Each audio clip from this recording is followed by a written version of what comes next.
porque ya era la 1 de la mañana y pues ya, ¿no? O sea, ya era muy tarde, ¿no? Me dijeron, ¿qué opinas de Kalecki? A ver, Kalecki fue de los primeros, incluso antes de Keynes, en postular un principio de demanda efectiva. Él reconocía la utilidad del gasto público como fuente adicional de la demanda. Y de hecho es interesante porque él creía que el gasto público podría tener un efecto expansivo aun si fuera financiado a través de impuestos a las ganancias, ¿no? Creo que muchos pensadores o mejor dicho, muchos historiadores del pensamiento económico están de acuerdo en que Kalecki de cierta manera llegó primero a varias ideas clave que están en la teoría general. Bueno, como ya saben todos, pues Keynes en la teoría general del empleo, interés y dinero postula varias cosas importantes. Lo primero es que Keynes va a negar el problema de optimización del consumidor. Básicamente el supuesto de que el salario real se iguala a la tasa marginal de sustitución entre ocio y consumo. Y va a suponer que la oferta de trabajo es inelástica, pero no por una cuestión de clase, como lo dice Kalecki. Por eso es interesante Kalecki en ese aspecto, ¿no?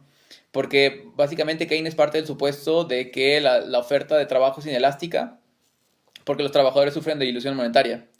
Dicho de forma sencilla, los trabajadores se van a mega encabronar si les bajas el salario nominal. Pero si su salario real se reduce por inflación, pues que igual y no reaccionan de la misma forma, ¿no? Es básicamente del supuesto del que está partiendo Keynes.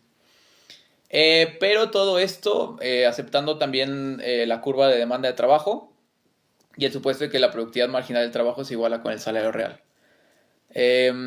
Coinciden muchas cosas Kalecki y Keynes, ¿no? Keynes y Kalecki suponen también que la demanda es inestable.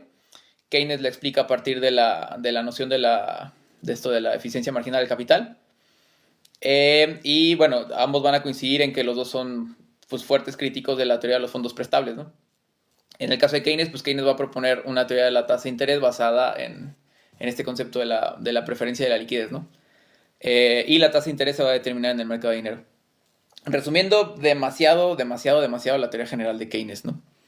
Pero desde mi punto de vista, al menos para mí, Kalecki me parece mucho más interesante. ¿Por qué? Porque en el modelo de Kalecki el salario real depende del poder de negociación y del grado de monopolio, no tanto de la productividad marginal o ese tipo de cosas.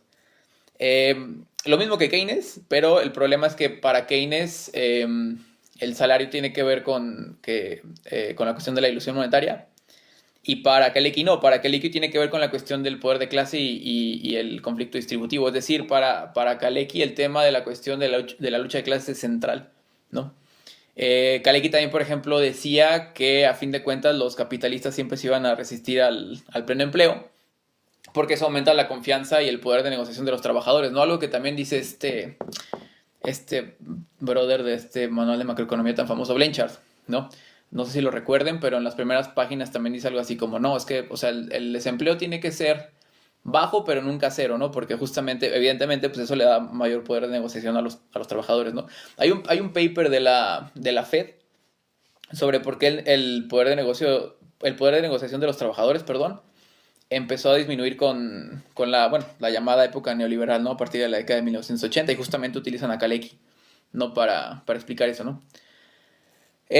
Claro, evidentemente yo pues tengo mis diferencias, perdón, con Kalecki, porque Kalecki, a diferencia de Marx, no utiliza la teoría del valor trabajo, ¿no? De hecho, Kalecki, como el resto de los de la escuela de Cambridge, van a sostener que este debate sobre las teorías del valor o sea, es mera metafísica, ¿no? Es pura metafísica, ¿no?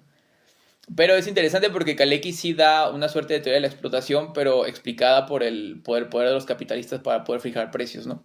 Entonces, bueno, también esto yo lo decía en otro video, ¿no? Que al final se pueden derivar teorías de la explotación, no necesariamente teniendo que recurrir siempre a la teoría del valor trabajo, ¿no? Se pueden derivar teorías de la explotación desde otros enfoques. ¿Cuál es el problema con Kalecki? Kalecki lo que dice es que si las empresas mantienen un alto markup, gracias al poder de mercado, para él la tasa de ganancia no tiene por qué caer.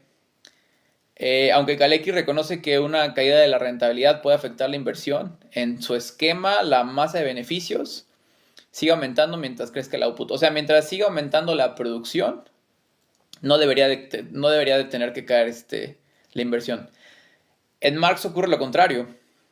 Para Marx el cambio tecnológico no se explica solamente por la eficiencia, sino también por la competencia. Es decir, o sea, para Marx parte del supuesto de que incluso yo puedo invertir en nuevas tecnologías. Y aún aunque eso pudiera reducir mis ganancias, yo voy a invertir en nuevas tecnologías sabiendo que con eso puedo desplazar a cierta parte de la competencia, ¿no? Pero ¿qué pasa? Que cuando la nueva tecnología se vuelve o se generaliza, ahí la rentabilidad empieza a caer. Y ya si el crédito no lo puede sostener, estalla la crisis. De hecho, hay varios estudios. Hay un estudio de la Universidad de Michigan y hay un estudio, justamente de la UAM. Hay un estudio de la UAM que utiliza series de tiempo para estudiar la cuestión de las crisis en Colombia. Y básicamente todos estos estudios llegan a la conclusión de que los beneficios caen antes que la inversión y antes de la recesión. Lo que evidentemente coincide con la teoría de Marx y de cierta manera pues contradice la visión kalekiana. ¿Por qué? Porque para Kaleki debería ser al revés. Para Kaleki debería de caer primero la inversión y después ya debería de venir la crisis, ¿no? Pero bueno, básicamente, a resumidas cuentas, es básicamente lo que podría decir de Kaleki. Aún con mis críticas, es de mis autores favoritos. Básicamente que podría decir que es de mis autores no marxistas favoritos. Y sí, claro que lo recomiendo. O sea, a mí me gusta mucho más que Keynes, porque justamente él sí recupera toda la cuestión de las clases, ¿no? Entonces me parece que es un análisis muy, muy interesante con sus limitaciones, como lo acabo de explicar. Pero, digamos, creo que de los enfoques que no son marxistas, me parece que es de los más interesantes.